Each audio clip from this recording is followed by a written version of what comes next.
This is the news in brief from the United Nations. The window of opportunity to avert the worst impacts of the climate crisis is closing, UN Deputy Secretary General Amina Mohammed warned environment ministers and others meeting in the Democratic Republic of the Congo on Monday. The capital city, Kinshasa, is hosting key talks ahead of the COP27 UN Climate Change Conference in Egypt next month. Ms. Mohammed stressed that greater support for climate adaptation in developing countries must be a global priority, particularly progress on adaptation finance. She recalled that at last year's COP26 conference in Glasgow, developed nations had promised to double adaptation support to $40 billion a year by 2025. The UN Deputy Chief called for a clear roadmap on how the funding will be delivered starting this year. She added that $40 billion is only a fraction of the $300 billion that developing countries will need annually for adaptation by the end of the decade. Staying in Africa, the economic slowdown on the continent will push an additional 58 million Africans into extreme poverty this year, adding to the 55 million already there due to the COVID-19 pandemic.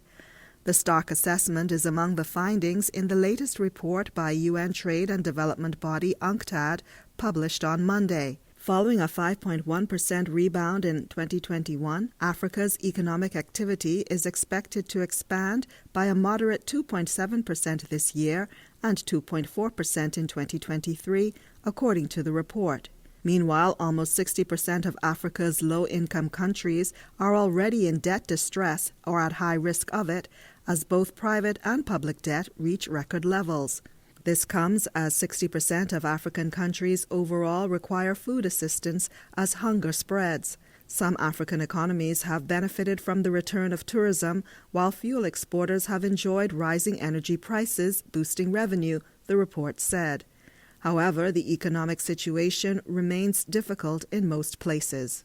Finally, countries must do more to halt deforestation, plant trees to make the planet greener, and use forests and trees sustainably, the head of the Food and Agriculture Organization, FAO, said on Monday.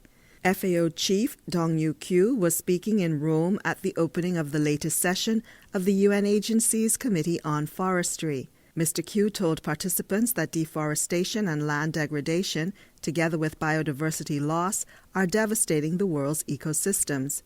He said halting deforestation is key to tackling the climate crisis by both cutting greenhouse gas emissions by 14% and safeguarding more than half the Earth's terrestrial biodiversity. Meanwhile, planting more trees helps to restore degraded land, while using forests and trees sustainably contributes to carbon neutrality and improved food security.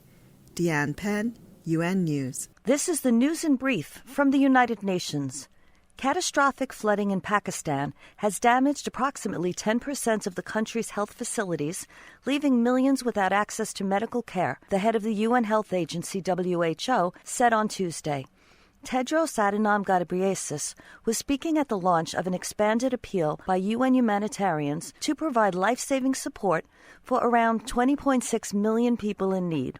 The UN is calling for 816 million, up from 160 million at the end of August. Tedros warned that the country now faced a public health disaster. He said that without greater support, malaria, cholera, and other preventable diseases would cost many more lives in the coming weeks.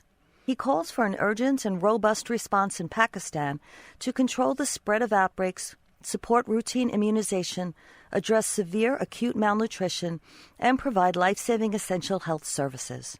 Moving to Afghanistan, the head of UN Women, Seema Bahous, issued a statement on Tuesday following last Friday's suicide attack in Kabul, which killed or wounded numerous students, mostly young women. Afghan women and girls are confined to their homes, excluded from work, and murdered in their classrooms, she said, noting that nowhere is safe for them.